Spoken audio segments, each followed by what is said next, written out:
Hello!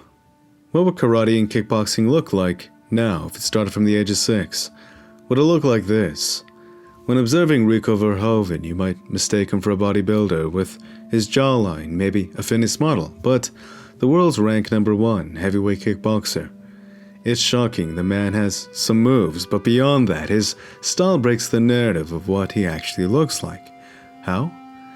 Many commentators have drawn parallels between him and Anthony Joshua because of his shredded muscular physique, and both truly execute their styles like scientists, clinical, crisp, methodical. But with Rico Verhoeven, we noticed something else.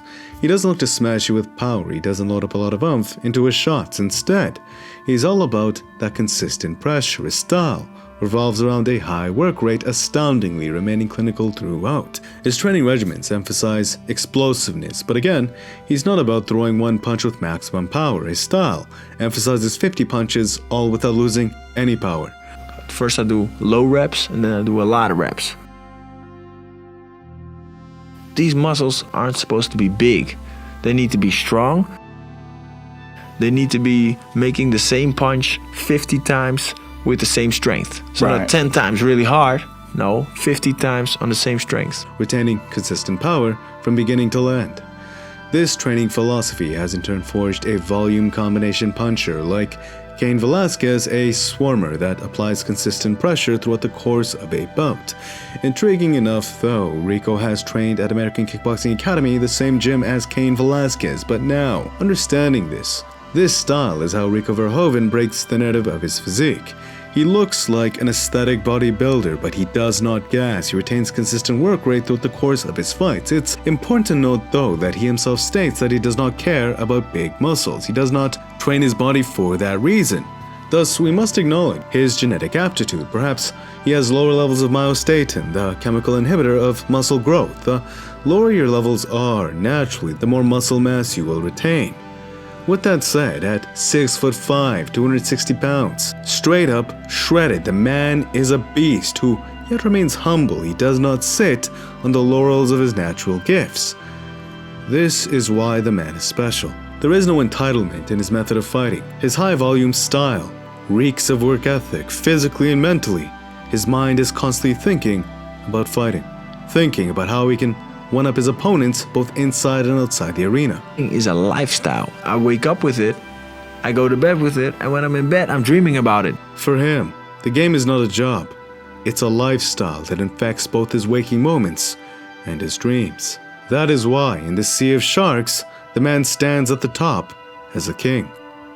That truly is a rare combination. Talent is very abundant, very easy to find, but often it is destroyed by one's own ego. Complacency, resting on one's laurels, thus the average man transcends the talented by virtue of just working harder. But when talent meets ethic, you create a force unlike any other. With that said, let's now take an even closer glance, starting with his mentality. Verhoeven states that he is a thinker, which is contrary to the narrative both Stephen Thompson and Israel Adesanya function off of. But nonetheless, his mindset is to remain calm, relaxed, composed, going to the extent of having massages daily and, like Vasily Lomachenko, working with sports psychologists to help him achieve this state. Watch how even in trouble he brushes it off like it's no big deal. He remains composed, actually uses a tight guard and taunts his opponent to further commit. He wants him to strike. Why? Muhammad Ali. Absorb the shock with your guard against the ropes, let them unload their muscles, burn through their substrates only to realize they had messed up. Their clip is empty, their ego deluded them from the realization of what was actually happening. Instead of picking and choosing the shots from a calm mind, if you leave that space and barrage without constraint, with malice, the intention to hurt, after a bit of time, you will get tired.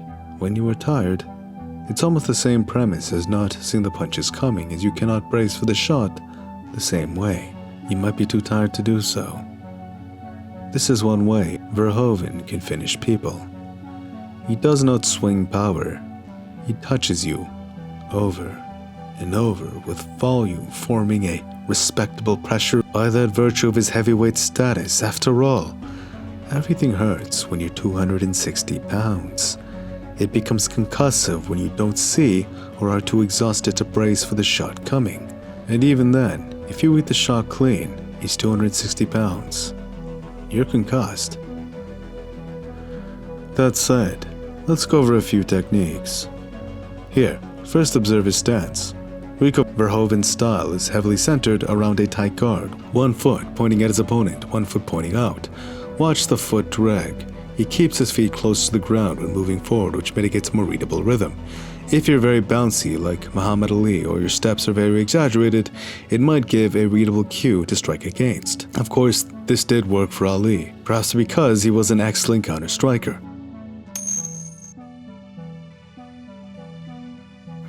The technique on the tee following is straight up. It is pristine. Watch how, as his hips penetrate into the strike, his planted foot follows the motion by pivoting out.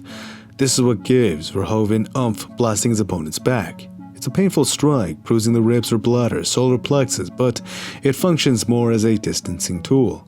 By managing distance, Verhoeven is permits the space he needs to throw low kicks and high kicks. He can also play his high volume game of in and out exchanges.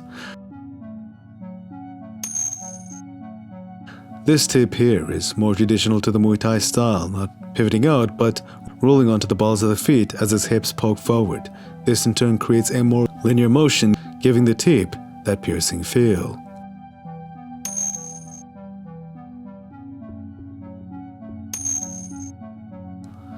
This here is beautiful because he retains his balance by not emphasizing power. Even after he throws a roundhouse, he still retains the balance to throw a strike.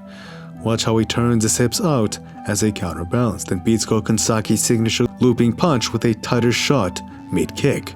That looked like something out of a video game. And the mechanic, almost a similar feel, a mechanic to a Superman punch where the movement of the leg acts as a counterbalance to generate momentum for the punch.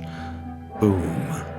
Gokensaki is literally blasted to the canvas. Here, Verhoeven is pawing with his jab, then he winds around the guard position, he's triggered. Watch how he moves both feet together. This is a nimble 260-pound man.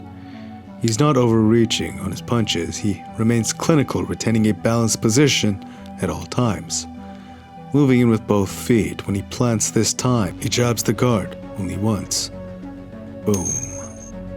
Look where the punch ends. His arm has followed through completely. It was a baseball pitch of a swing.